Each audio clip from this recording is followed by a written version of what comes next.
नमस्कार साथियों, तो स्वागत है आपका हमारे ऑनलाइन स्टडी चैनल कुंवर स्टडी पॉइंट पर। तो दोस्तों, आज हमने बीएसटीसी एग्ज़ाम 2022 के लिए अति महत्वपूर्ण प्रश्नों की सीरीज शुरू की है, जो बीएसटीसी एग्ज़ाम के लिए बहुत ही महत्वपूर्ण प्रश्न है। इसलिए वीडियो को आप ज़रा भी स्किप ना करें, क्योंकि वीडियो आपके लिए बहुत ही हेल्पफुल होने वाला है। तो चलो वीडियो को शुरू करते हैं।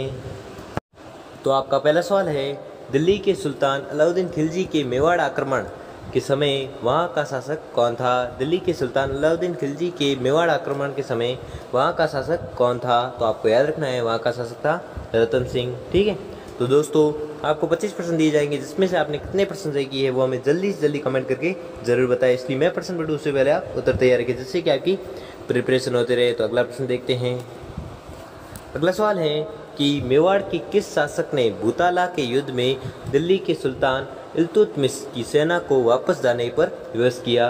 मेवाड़ के किस शासक ने भूताला के युद्ध में दिल्ली के सुल्तान इल्तुतमिश की सेना को वापस जाने पर विवश किया? तो आपको याद रखना है, वह था जयद्रथ सिंह। ठीक है, जयद्रथ सिंह वह शासक था जिसने भूताला के युद्ध में दिल्ली के सुल्तान इल्तुतमिश की सेना को वापस जाने पर विवश किया था। अगला देखते हैं।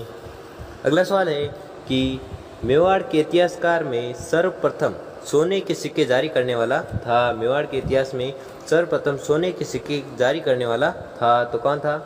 बप्पा रावल। ठीक है, बप्पा रावल ऐसा शासक था जिसने सर्वप्रथम सोने के सिक्के जारी किए थे। अगला देखते हैं।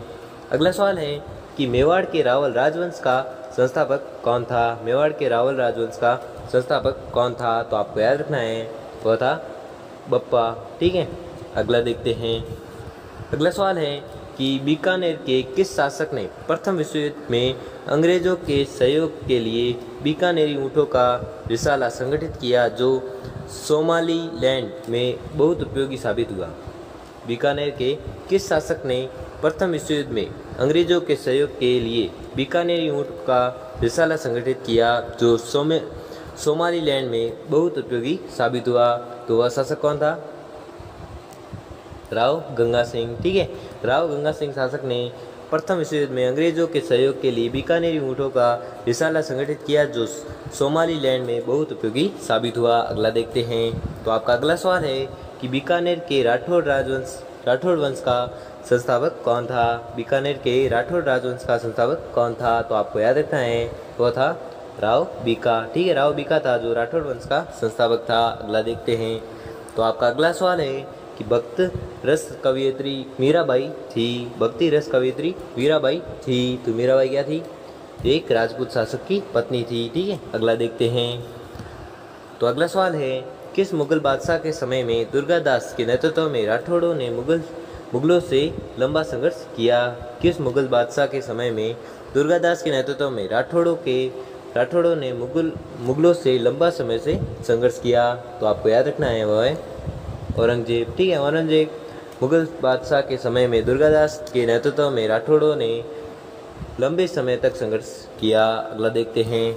तो आपका अगला सवाल है कि किस राठौड़ शासक की मृत्यु मुगल बादशाह की ओर से अफगानों से युद्ध करते हुए सीमा प्रांत के जमरूद नामक स्थान पर हुई? किस राठौड़ शासक की मृत्यु मुगल बादशाह की ओर से अफगानों से युद्ध करते हुए सीमा प्रांत के जमरूद नामक स्थान पर हुई? तो वह शासक कौन था? जसवंत सिंह। ठीक है, अगला देखते हैं। अगला सवाल है कि औरंगजेब ने जोधपुर के शासक जसवंत सिंह को 1658 ईस्वी के धर्मत के युद्ध में पराजित किया था। धर्मत किस राज्य में स्थित है? औरंगजेब ने जोधपुर के शासक जसवंत सिंह को 1658 ईस्वी के धर्मत युद्ध में पराजित किया था। ठीक है, धर्मत किस राज्य में स्थित है? तो धर्मत किस राज्य में स्थित है? मध्य प्रदेश में स्थित है। ठीक है, अगला देखते हैं। अगला सवाल है, पहला राजपूत शासक जिसने मुगल बादशाह अकबर की अधीनता मरते दम तक स्वीकार नहीं की? पहला राजपूत शासक जिसने मुगल बादशाह अकबर की अधीनता मरते दम तक स्वीकार नहीं की, तो वह था कौन? राव चंद्रसेन। ठीक है, राव चंद्रसेन वह शासक था जिसने मरते दम तक मुगलों की अधीनता स्वीकार नहीं की थी। अगला देखते हैं। तो अगला सवाल है, मारवाड़ के किस शासक के समय में अत्यधिक कठिनाई से मिली सैमल की विजय के बाद शेरशाह हिंदुस्तान की बादशाह खो देता है? मारवाड़ के किस शासक के समय में अत्यधिक कठिनाई से मिली सैमल की विजय के बाद शेरशाह हिंदुस्तान की बादशाह खो देता है? तो आपको याद रखना है, वह है राव मालदेव। ठीक है, राव मालदेव शासक के समय में अत्यधिक कठिनाई से मिली सैमल की विजय के बाद शेरशाह हिंदुस्तान की बादशाह खो देता है। अगला देखते हैं। तो अगला सवाल है, जोधपुर नगर का संस्थापक कौन था? जोधपुर नगर का संस्थापक कौन था? तो आपको याद रखना है वह था राव जोधा। अगला देखते हैं। अगला सवाल है कि मारवाड़ के राठौड़ वंश का संस्थापक कौन था? मारवाड़ के राठौड़ वंश का संस्थापक कौन था? तो आपको याद रखना है वह है सिंहा। ठीक है, सिंहा था जो मारवाड़ के राठौड़ वंश का संस्थापक था। अगला देखते हैं।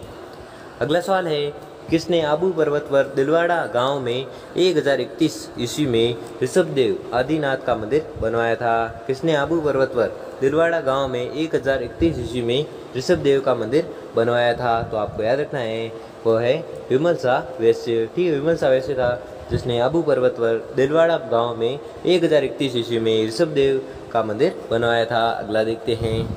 अगला सवाल है, भोज परमार की रचना सररांगण सूत्रधार किस विषय से संबंधित है? तो आपको याद रखना है वह संबंधित है स्थापत्य शास्त्र से। ठीक है, स्थापत्य शास्त्र से संबंधित है। अगला देखते हैं। अगला सवाल है कि किस परमार शासक के बारे में यह अनुश्रुति मिलती है कि हर कवि को उसके हर श्लोक पर 1 लाख मुद्राएं प्रदान करता है? किस परमार शासक के बारे में यह अनुश्रुति मिलती है कि वह हर कवि को उसके हर श्लोक पर 1 लाख मुद्राएं प्रदान करता था?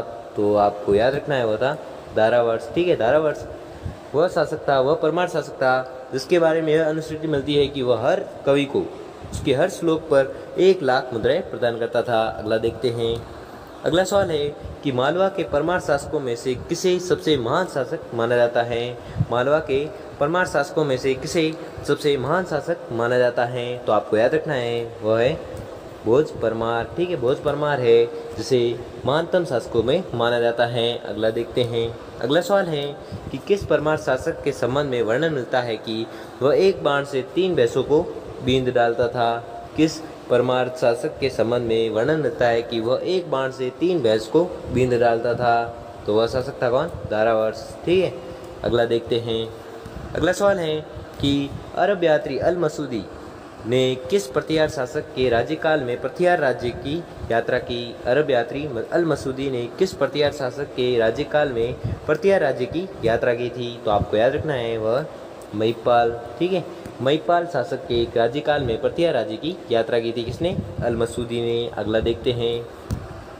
तो आपका अगला सवाल है, निम्नलिखित में से कौन सा प्रतिहार शासक कर्पूर मंजरी के रचयिता राजशेखर का शिष्य तथा संरक्षक था? निम्नलिखित में से कौन सा प्रतिहार शासक कर्पूर मंजरी के रचयिता राजशेखर का शिष्य तथा संरक्षक था? तो आपको याद रखना है वह था महेंद्रपाल प्रथम। ठीक है, महेंद्रपाल प्रथम वह प्रतिहार शासक वह शासक था जिसने कर्पूर मंजरी के रचयिता राजशेखर का शिष्य तथा संरक्षक था। ठीक, कौन? महेंद्रपाल प्रथम। अगला देखते हैं।